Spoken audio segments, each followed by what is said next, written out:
This is the Jocko Underground Podcast, number 154. Sitting here with Echo Charles, and we have some questions from the troopers at this time. Yep. Let's get into it. All right. First one. I'm a 28-year-old married male. For a long time, I've been trying to figure out what to do with my life, career-wise. My current job is intrinsically meaningful, but I feel it's not for me. I sit at a desk all day, and a big part of me feels I should be doing something more physical, a more physical job. I'm in great shape and would like to be in a career where I can be more active and problem solve. My dad is a retired cop and my brother is a former Marine. I've considered a career in law enforcement for a long time. The sense of duty, camaraderie, and mission are attractive to me, but each time I get ready to pursue it, I have a bunch of mental roadblocks. Fears of how the day-to-day will affect me and my eventual family. The shift work, dangers, etc. all enter my mind. I've thought about this for years, and I can't tell if I'm coming up with excuses, holding myself back, or if that particular career is really not for me. I've struggled with accepting not having a quote-unquote badass job and find myself envious of those who pursue things like military, police, fire, etc. But I wonder if that is more of a fantasy I've created, or if I need to stop with the excuses and get after it. Any thoughts you and Echo have would be greatly appreciated. So one thing I want to say is like, you don't hear a lot of information about, for instance, police that are perfectly fine. You know what I mean? Like PTSD. Look, do police get PTSD? Yep, they do. Did some quick, research. 35% of police get PTSD. Right. Now, normally it's only 7% of the population, so there's an increased chance. But there's also a bunch of police that don't get PTSD. You know what I'm saying? Yeah. Cool. There's like 10% higher levels of stress and whatever problems are associated with stress, mental stress, and what that does to your health. So there's like a 10% higher when you're for a police officer. But there's a lot of police officers that are totally freaking normal. Yeah. There's a lot of police officers that are like, someone got shot today. It's what my job is. I did my best to process through it. We got the person that, you know what I mean? Like there's people that get away with it or get on with it. There's people that have squared away family lives that are police officers. A lot. Divorce rate is 2% lower than the national average for police officers. There you go. You always hear like the police are getting, okay. There's just a little reality check. So the percentages of some of those are high. Look, the PTSD thing is definitely higher, but also like PTSD doesn't necessarily mean you have like a ruined life. It just means you got some stuff you got to work through. Like you might get, you get some kind of a little injury. You got to, I can't do this certain part of the exercise. I got to work my range of motion a little bit. I got to warm up more, whatever. It's like, it doesn't ruin your life because you got a bum elbow. Right. You can't lock out your bench press. Okay.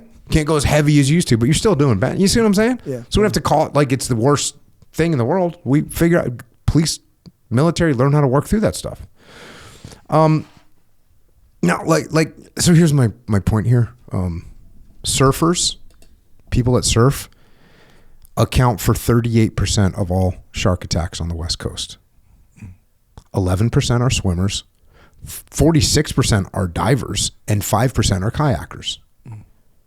Now, I surf, I swim, I dive, and I kayak. I do all those things. Look, do I kayak a lot? No, but I have a kayak at my house, and I will go out. Yep, you kayak. I try not to dive anymore, but do I go out snorkeling and with my mask and fins out? Yes, I do. Swim? Do I swim a lot? No, but do I swim? Yeah. So I do surf, of course. So I do all the things. So even though there's a risk, 36% chance or a much higher risk for all the water activities I do of getting eaten by a shark, I don't care. And I still do it. Knock on wood. Hopefully I don't. But you see what I'm saying? There's risk in anything you do. Like you could, jujitsu. I should have looked this up too. Like what are the injury rates in jujitsu? There's injury rates in jujitsu. Yeah. Guess what else there's injury rates in? Pick up basketball games. It's a huge injury causing sport right now? Pickleball. Yeah. Huge injury causing sport right now. A sport that's designed not to injure you. Little tiny court, They can't run very much, not much, a bunch of lateral movement. But these people that haven't exercised very much, they're freaking getting aggro with their pickleball, and they're getting injured. Yeah. So regardless of what you do, there's some kind of risk. There's always going to be some kind of like quote unquote downside. Yeah. But then what are the upsides, right? You could look at that. So here's what I'd do if I were you. I would weigh the risks a little bit. And one of the ways I would take a iterative step is go become a reserve police officer, or go become a volunteer firefighter, or join the Army Reserves, or join the National Guard, and see what you think of it. You're only 28 years old. You got all kinds of, not all kinds of time, but you have time to go, oh, let me see what it's like being an Army Reservist. Let me go to boot camp this summer. Let me go to AIT. Or maybe he has a degree. Maybe you can get some kind of a reserve officer commissioning, right? So do something. Or volunteer firefighter. I was a volunteer firefighter when I was a little kid, putting on Indian tanks and walking up and fighting brush fires. Hell yeah. You get a feel for it. You can become a reserve police officer in some states. Cool. Go figure that out. Go do a bunch of ride-alongs. Like, go check it out, and see what you really think. Because that's what essentially this question is. Am I being like, do I really want it or not? Well, go see what it's really like. Get closer to it, and figure it out. And I think that's a good iterative step. Go learn more, and then once you learn more, and you go, oh dang, I really like that volunteer firefighter. I really like doing that. Okay, cool. Maybe you like being a police. You try the police thing. Try doing a couple ride-alongs. And you're like, eesh, I didn't really like that. Or you do a firefighting thing, and you go out and you do a bunch of ambulance runs for morbidly obese drug addicts that are throwing up all over themselves. You're like, well, I didn't really like that job as much as I thought I would. Or maybe you get to put out a car fire, and you're like, yo, that was cool. Maybe you watch these firefighters go out and get after it in a building, like they saved Victory MMA. Went out and fought that fire. Yeah. So maybe you'll get fired up, or maybe you'll join the Army Reserves and you'll go and be like, dude, I'm glad I'm only a reservist because I don't want to do that for a living. Yeah. Or maybe you're like, I'm ready to go active duty. So that's what I would do. I'd also train jiu-jitsu. Just saying, doesn't sound like you train jiu-jitsu. And the last thing is, I would say this. If you don't like what you're doing as a job, I would find an exit strategy.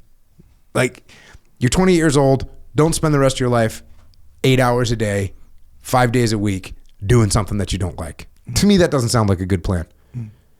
You say it's intrinsically meaningful, and if that's good enough, okay, cool. If it's something that like, oh, as you get older, you can pick up some hobbies on the outside and you'll still enjoy it, and you still get to, let's say your desk job is you're helping raise money for kids that are sick. Like, okay, you're doing that from a desk job, but you're doing something really cool, and that's great, and it makes you feel like you're accomplishing something. Keep doing it, and go figure some physical stuff on the part-time. But if you actually don't like your job, don't keep doing it, man. Don't keep doing it. That's what I got. It doesn't sound like he has a family either. He said something about future family, right? Don't have a family yet. Take some risks while you don't have a family. While you don't have a mortgage to pay and mouths to feed. That's my no family comments. yet. He's married, so okay. But yeah, do you think? And because I feel like this is natural, but do you think that this and kind of it being a common thing where it's like, the whole the grass is always greener kind of a thing? Oh yeah, so grass is always greener. Because that I'll feel like that every once. Okay, we were doing a video shoot the other day, right? You were part of this video shoot downtown. Yeah, okay. Yep. I'm driving home from the video shoot, and remember Casey Ryan, Spider Monkey? Yeah. Okay, so he's a cop now, by the way. Oh, is he really? Yes. Oh, that's cool. So you don't want to get rolled up. I bet actually, you do want to get rolled up by him. Yes. Yeah, exactly. You know what I'm saying? Yeah. Very capable. Yeah, very physically, capable. and very nice guy. In my experience. So anyway, I'm driving home. I see a bunch of cops handling business. Casey Ryan's there. He's on the thing. Yeah, I see him. Right. First time I seen him in uniform. So I'm like, okay, cool. Obviously I don't like bother or nothing, but I seen him, and they're just, that look, that whole scene. It's like, bro, they're handling business. I'm coming from a silly video shoot. Yeah. Look, it was a great video shoot. I get it. Yeah. But when you kind of compare in the moment, you start to see like, oh my gosh, that job, what Casey Ryan and all his freaking colleagues are doing. is way more meaningful than my video shoot that I just did. You know, it's like you feel that in the moment. So it's like that's an example of like in the moment, the grass is always greener. Like they're doing something way more cool, way better. They're solving problems and crimes and stuff. And I'm over here pressing freaking record on a thing. You know, it's like different. But at the same time, it's like you kind of got to look at the big picture a lot of the time, you know? And I think that this guy might be doing that only because he says it's intrinsically meaningful. And then he's looking at the badassness of something else, you know, and whatever. Yeah, but that is kind of a bummer if you don't ever get to experience that other thing. Yeah. If that, I could see that. That could end up being a bummer. I have, when my son was like little, and when I say little, I mean between the ages of like 6 and 18. Sure. If there was something going on in the hood, in our neighborhood, like ambulances, fire trucks, whatever. Yeah. Like he was getting on his bike to go check it out. And I was going with him, right? Yeah. And guess what? He's gone. Like he's, you know, he doesn't live at home anymore. Fire trucks, ambulances happen. I'm on my bike, go to check it out. I'm a grown man. Yeah. I'm 53 years old.